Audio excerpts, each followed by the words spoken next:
चिट्ठी जैसे पढ़ते हैं सुबह होता है, और सुबह होते ही भगवान अपने दारू को बुलाते हैं, रथ को कहते हैं जल्दी बेग से रथ को बना हाँको यहाँ से। ब्राह्मण को बैठा लेते हैं, किसी को नहीं बताए, घर में किसी को नहीं पता है कि अयोध्या द्वारका नाथ जी कहाँ जा रहे हैं। कुंदनपुर में मेरी एक भक्त बड़ी दुखी है, वो मुझे बुला रही है, मैं वहां जाऊंगा, पहुंचना चाहिए। नारद मुनि यहाँ भी बता दिए, नारद मुनि वहां भी कह दिए। भीष्मक राजा की जो पुत्री है, भीष्मक राजा जी खुश हैं, आपका ब्याह वहीं करवा देंगे हम। अब दोनों के जब पत्री पढ़ लिए तो बेचैन हो गए, भगवान मेरा भक्त पुकारा, मुझे जाना चाहिए। सुबह सुबह बलराम जी उठे, बलराम जी देखते हैं कि श्री नारायण हरि नहीं दिखाई दिए, कहाँ चले गए। तब देखते क्या है, बुलाओ तो कहती हैं उनकी पत्नी, वो तो सुबह सुबह कोई ब्राह्मण आया था, उसी के साथ वो रथ पर चले गए। बोले बिना बुलाए क्यों चला गया। बलराम जी देख लिए ये तो चल गया, इतने अश्वरी सेनाओं के बीच में अगर वहाँ कहीं गया बिना बताए तो क्या करेंगे हम। तुरंत अपने रथ को बेग से उठाए और सभी को कह दिए कि आप लोग भी चलिए साथ में। भगवान द्वारका नाथ जी वहाँ पहुँच गए, एक सरोवर के पास पहुँचते हैं, वहीं रथ रुक जाता है। इधर शिषपाल बारात लेकर के आता है, बारात की अब ये कहता है रुकमैया देखो पिताजी बारात तो आ गई है, इसका तो आगमन करिए, स्वागत करिए, ये रोना धोना हटाइए, कोई गैया छछैया भजैया ये हमें नहीं चाहिए। अब बड़े बड़े महारथी आए हैं, इनकी सेवा में लग जाओ, अब मंत्रियों को आदेश दीजिए। रुकमैया राधे राधे करते हुए, आप लोग राधे राधे करते हुए आगे बढ़ जाएं। राधे गोविंद हरि बोल रे मन, राधे गोविंद हरि बोल रे मन, राधे गोविंद हरि बोल मन, राधे गोविंद हरि बोल रे मन, राधे गोविंद हरि बोल मन, राधे गोविंद हरि बोल रे मन, राधे गोविंद हरि बोल। द्वारका नाथ जी पहुंच गए सरोवर के पास। इधर भीष्मक राजा बोले ये दुष्ट है, इसकी बात नहीं मानेंगे तो आकर के कुछ न कुछ तो करेगा यहाँ पर। अब ऐसा करते हैं, मंत्रियों को आदेश दे दिए, पूरा नगर में सजावट शुरू हो गई, पूरे नगर की सजावट हो रही है। भीष्मक राजा ने आदेश दिया सब जगह कलश बंधनवार लगाए जाएं, पूरे नगर को सजाया जाए। अगर इससे कुछ कहेंगे मानेगा नहीं, ये हमारा भी सर काट को तलवार लेकर के खड़ा हो गया, सर काट देंगे नहीं तो अब सेवा करो। विनाश काले विपरीत बुद्धि, विनाश जब होना होता है तो मति गति सब खराब हो जाती है उसकी। इतने में इधर तैयारी हो रही है, पांचों पांडव भी पहुंच गए, क्योंकि पांचों पांडव जो थे उनको भी निमंत्रण गया था, उनको भी निमंत्रण गया, वो भी पहुंच गए वहां पर। उसके बाद क्या करते हैं कि द्वारकापुरी द्वारका नाथ सरोवर पर पहुंचते हैं। खबर जाती है भीष्मक राजा के पास, 2 दिन पहले बारात पहुंच रही है, तीसरे दिन द्वारका नाथ जी पहुंच रहे हैं।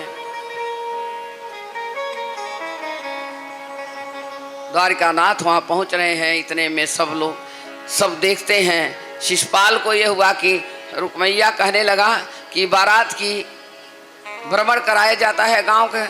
अब गांव में जितने शहर में अब जो हैं कुंदनपुर में, अब तुम दूल्हा बन के आए हो तो पूरे नगर का सारे बाराती सब लोग भ्रमण करो, सबको दर्शन दो, मेरी बहन का वर है, इसको सभी लोग देखेंगे, अच्छा लगेगा, खुश होंगे। जैसे ही बारात की तैयारी हुई वैसे ही पवन देवता शुरू हो गए, अग्नि देवता शुरू हो गए। अग्नि लगी जंगल में, जहाँ पर रखा गया बारात को रखा गया था वहाँ अग्नि लग गई, पवन चलने लगा और ऊपर से बारिश भी हो गई। सारे बाराती सबके वस्त्र जल गए, अंग जल गए, वर्षा हुई, फफोले छूट गए सबके। ऐसी हालत हो गई पांचों पांडव तो निकल गए वहां से। भाड़ में गई तेरी बारात, हम काहे के लिए मरने आए तेरे बारात में। शिषपाल तेरा सर्वनाश हो, हम तो चले अब अपने कन्हैया के पास। जान गए जैसे द्वारकापुरी आ गए, द्वारकानाथ आ गए, अब चले गए बलराम जी के पास चले गए।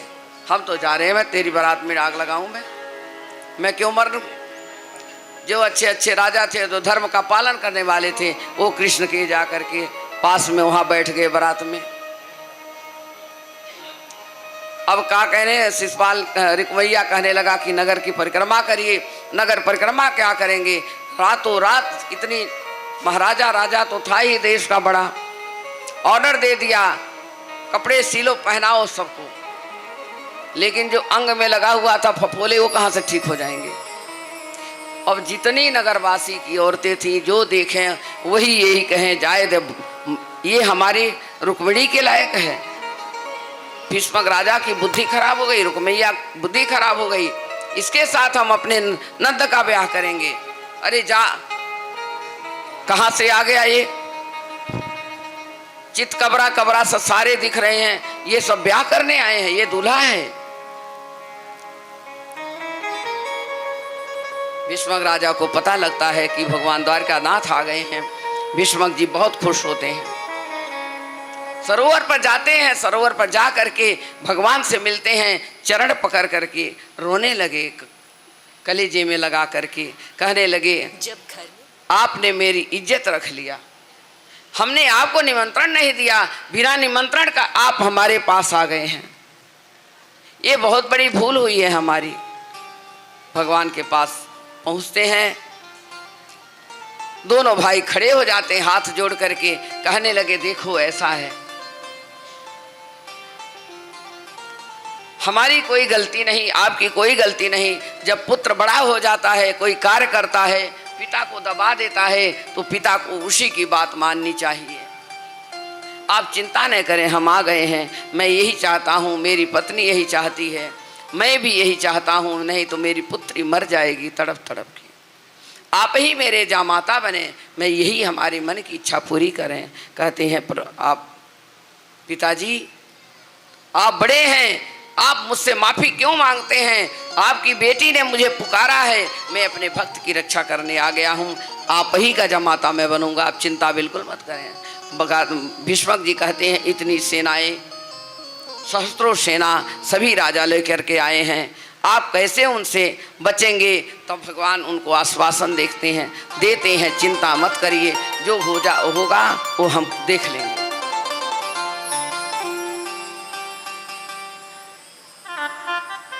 भगवान भीष्मक राजा कहते हैं एक काम करिए, आप नगर परिक्रमा करें। नगर परिक्रमा होने लगी, जब कन्हैया जी नगर परिक्रमा करने लगे, बलराम जी नगर परिक्रमा करने लगे, तब सबके मन में इतना हुआ, अच्छा सब औरतें वहाँ की कहने लगी कुंदनपुर की, ये मेरे पति बन जाते, ये मेरे पति बन जाएं, ये मेरे पति बन जाएं। सबकी इच्छा हुई कि मेरे जगत के पति भगवान पालनहारी ही बन जाएं। अब हमको अच्छा लगा, अपने रुक्मिणी के लायक यही एक पति हमारे कौन है, द्वारिकानाथ। सारी दुल्हनें छज्जे पर खड़ी हो करके दर्शन कर रही हैं और सभी कह रही हैं मेरे पति यही हो द्वारिकानाथ हमारे।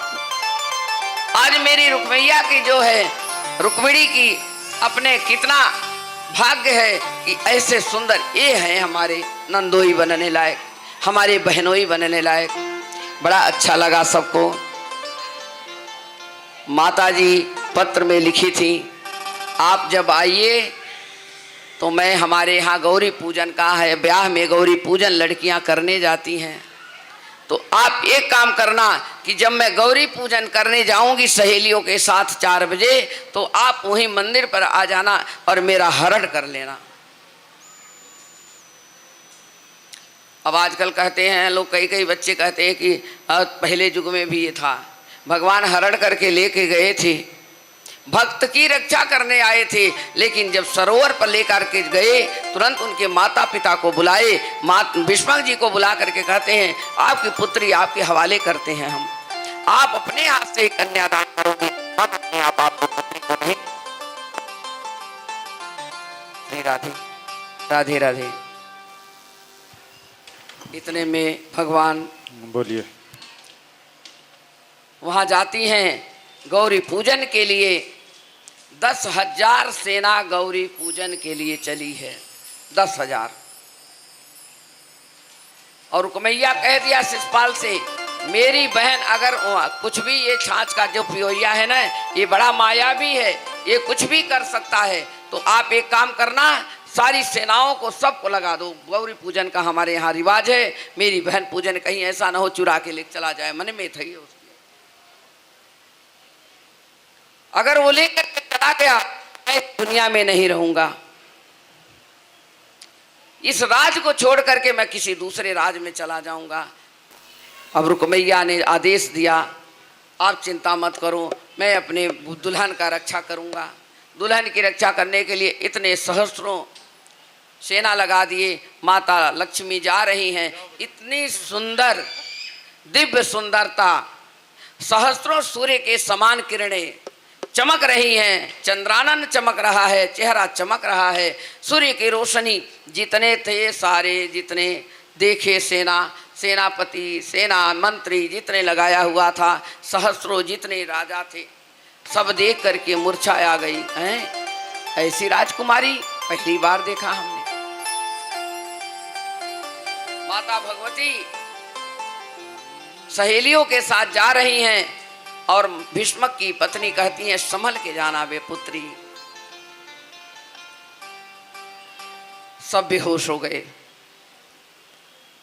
सब अचेत हो गए, सबके शस्त्र गिर गए जैसे ही चंद्रानन का दर्शन किए।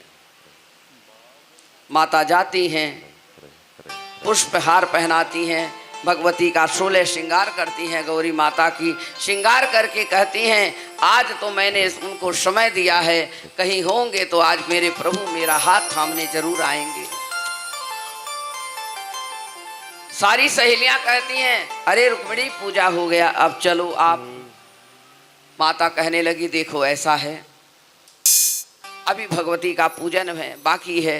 अरे अब तो तुम कर ली हो, अब तो चलो, पता किसी को नहीं है क्या होने वाला है। माता वहां जाती हैं, भगवती माता खुश होती हैं, गले की माला, गौरी माता की माला जा करके रुक्मिणी के गले में पड़ जाती है। वही सीता माता जैसे गौरी माता को आशीर्वाद गौरी माता ने सीता जी को दिया था।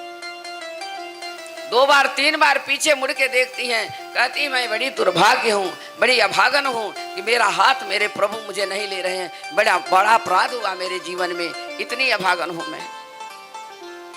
आप नहीं आओगे तो मैं अपने प्राण आत्महत्या कर लूंगा, मैं जीवित नहीं रहूंगी। इतने में भगवान का शंख बज गया, भगवान का शंख बजा और द्वारकानाथ जी रथ लेकर के आ गए और रथ लेकर के अपने रुक्मिणी का हाथ पकड़ते हैं, लेकर के चले गए।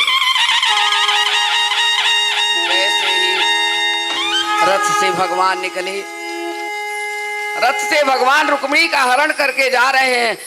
अब जितनी सेना थी जो अचेत थी, सबको चेत हो गई, कहाँ गई कहाँ गई, कहाँ हल्ला हो गया। रुक्मैया जा करके सहेलियां भागी जाके कहती हैं, जो होना था वो हो गया। अब तो रुक्मैया को द्वारकानाथ जो आए थे वो लेके चले गए।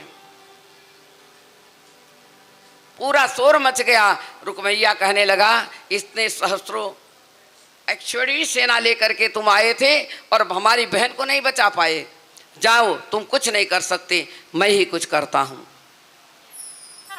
जाकर के सारी सेना का तहस नहस हो गया, सभी युद्ध शुरू हो गई, सब लोग अपने अपने किनारे चले गए। सभी लोग जितने राजा महाराजा जो अपनी सेना लेके आए थे वापस चले गए। अब तुम मरो, हम काहे मरे तेरे पीछे, कौन मरने जाएगा, ब्याह तेरा होगा, दुल्हन तुझे मिलेगी, हम अपना परिवार क्यों खराब करें, अपनी औरतों को विधवा बनाने आए हम यहाँ, भाड़ में जाए तेरी शादी वादी। जो थे सब चले गए, जरासंध से युद्ध हुआ, जरा